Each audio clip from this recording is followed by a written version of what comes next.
Corona remedies IPO का final decision जानने वाले हैं। आखिर इसमें अप्लाई करना है कि नहीं करना है, क्या कुछ करना है, पूरा हम डिटेल में देखेंगे। जीएमपी क्या चल रहा है, हम सब कुछ शानदार तरीके से देखने वाले हैं। यहाँ पे टेंटिव शेड्यूल, टाइमलाइन, ये सारी चीजें ऑलरेडी डिस्कस हो चुकी है। हमें केवल यहाँ फाइनल रिव्यू जानना है, तो इसके लिए सबसे पहले हमें यहाँ पे फाइनेंशियल फंडामेंटल ये सब देखना होगा। सबसे पहले जान लेते हैं कंपनी का सेक्टर क्या है, उसके बाद फाइनेंशियल जानेंगे, तभी हमें फंडामेंटल क्लियर होगा। तो सेक्टर की बात करें तो कंपनी 2004 में इनकॉर्पोरेट हुई है और कंपनी का जो सेक्टर है वो फार्मास्यूटिकल ये कंपनी है। ये करती क्या है, डेवलप करती है, मैन्युफैक्चर करती है, मार्केटिंग करती है इन प्रोडक्ट के।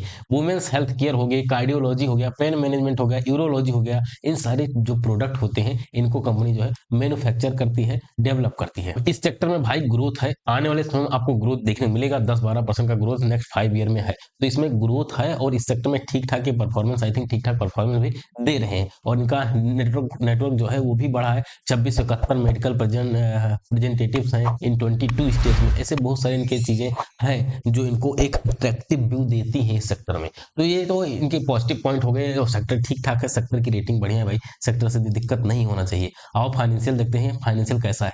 रेवेन्यू हुआ था 2023 में 891 करोड़ का। 24 की बात करें तो 1020 करोड़ का रेवेन्यू हुआ। 25 की बात करें रेवेन्यू बढ़ा 1202 करोड़ का हुआ, करीब रेवेन्यू 18% बढ़ा है। प्रॉफिट की बात करें तो 84 करोड़ का प्रॉफिट था 2023 में, 2024 में 90 करोड़ का हुआ, यानी प्रॉफिट बढ़ा। 2024 से 25 में 149 करोड़ का प्रॉफिट हुआ, करीब 65% से प्रॉफिट बढ़ा, ये भी शानदार है। इबिडा भी यहाँ पे बढ़ा है भाई, नेटवर्थ भी यहाँ पे बढ़ता हुआ देखने को मिला है। रिजर्व की बात करें वो भी यहाँ पे बढ़ा हुआ है। टोटल बोरो की बात करें तो 106 करोड़ के आसपास टोटल बोरो है, जो कि मैनेज करने लायक है, बोरो से दिक्कत नहीं है। डेट टू इक्विटी यहाँ पे देखिए 0.1 का है, 0.1 का डेट टू इक्विटी है, जो कि शानदार है, मतलब कोई दिक्कत नहीं भाई। 0.5 से कम होना चाहिए, तो 0.5 के बहुत ही नीचे है, 0.1 है, सही है। आरओई 27% का, आरओसी शानदार है 41% का है। रिटर्न ऑन नेटवर्क 24-25% के अराउंड है। पेट मार्जिन भी शानदार है भाई, विड्डा मार्जिन भी ठीक है, प्राइस टू बोली ठीक ठाक है। ईपीएस वगैरह भी सही है यहाँ पे। और प्रमोटर होल्डिंग की बात करें तो आईपीओ के बाद प्रमोटर होल्डिंग घट जाएगा, 69% का हो जाएगा। 70% के अप्रॉक्स है तो चलो लगभग ठीक ही है, बट और ज्यादा होता प्रमोटर होल्डिंग तो ज्यादा बेहतर रहता और कॉन्फिडेंस यहाँ पे आ जाता है। आओ यहाँ पे पीयर कंपेरिजन करते हैं और जानते हैं कौन सा यहाँ पे सबसे बेस्ट ऑप्शन है। अब देखो इस सेक्टर में भाई बहुत सारी कंपनी ऑलरेडी लिस्टेड है, सबको पता है भाई, मतलब इतना बड़ा सेक्टर है, भयंकर सेक्टर है, तो इसमें ऑलरेडी कंपनी लिस्टेड तो रहेंगी ही। तो इसमें बहुत सारी कंपनी है, पीयर्स पढ़ने बैठोगे एक एक पढ़ने तो बहुत टाइम लगेगा। मैं आपको पूरा पीयर की रैंकिंग दे रहा हूँ, कौन सा बेस्ट है, कौन सा जो है नहीं बेस्ट है। ये बेसिस जो है पी, रिटर्न ऑन नेटवर्थ और प्रॉफिट मार्जिन, इन सारी चीजों को देख के दे रहा हूँ। जो मतलब जो जो इंपॉर्टेंट चीजें हैं उन सबको देख के ही दिया जा रहा है। पहले नंबर की रैंकिंग में सनोफी इंडिया का नाम जरूर आएगा। रीजन क्या है, इसका ईपीएस तो ठीक ठाक है ही, साथ ही साथ इसका पी रीजनेबल है भाई, सेक्टर के अराउंड पी है, मतलब रीजनेबल पी है। रिटर्न ऑन नेटवर्थ भी यहाँ पे शानदार है, 48 का रिटर्न ऑन नेटवर्थ है। आई थिंक इन सब में से सबसे ज्यादा इसी का है, तो इसीलिए नंबर 1 पे यहाँ पे देखने को मिल रहा है। रिटर्न ऑन नेटवर्थ बहुत ही इंपॉर्टेंट होता है भाई, वो ज्यादा होना चाहिए, रिटर्न ऑन नेटवर्थ ज्यादा होना चाहिए। ईपीएस ईपीएस वगैरह भी यहाँ पे ठीक ठाक ही है। सनोफी नंबर 1 बन रहा है। दूसरे नंबर की बात करें तो दूसरे नंबर पे कहीं ना कहीं अबाउट इंडिया का नाम देखने को मिलेगा। अबाउट इंडिया को और बहुत सारे लोग और किसी को रख सकते हैं। और तीसरे नंबर पे कहीं ना कहीं कोरोना रेमेडीज का नाम देखने को मिल जाएगा। थर्ड नंबर पे कोरोना रेमेडीज तो आसानी से बन जाएगा। रीजन क्या है, रीजन इसके पास ये है कि रिटर्न ऑन नेटवर्क इसका ठीक ठाक है, पी इसका रीजनेबल है, फेयर प्राइस पे आईपीओ आया है, तो पी इसका ठीक ठाक है।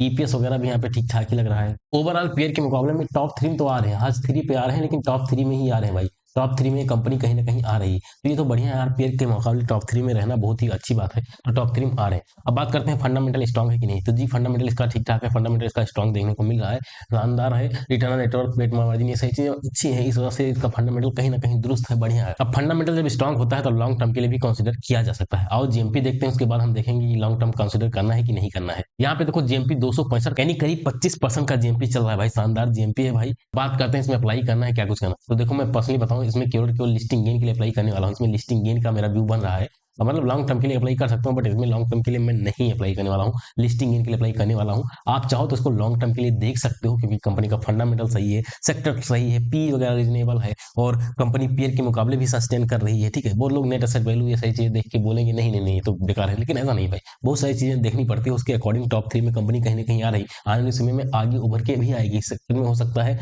प्लेयर ठीक ठाक ही अच्छा बन जाए। तो ये सब चीजें देख के जो है लॉन्ग टर्म के लिए इन्वेस्ट करना चाहो तो कर सकते हो। बाकी मैं लॉन्ग टर्म के लिए अभी नहीं देख रहा हूँ, इसमें केवल केवल लिस्टिंग गेन के लिए देख रहा हूँ, क्योंकि हर आईपीओ को लॉन्ग टर्म के लिए मैं नहीं देख सकता हूँ, हर आईपीओ को, तो इसीलिए बाकी जिनको इन सेक्टर में इन्वेस्ट करना है, लॉन्ग टर्म के लिए देखना है, वो देख सकते हैं। फिलहाल आज की वीडियो पे समाप्त करते हैं। ऐसे शानदार कंटेंट के लिए चैनल को सब्सक्राइब करिएगा। मिलते हैं अगले वीडियो में, तब तक के लिए जय हिंद, वंदे मातरम।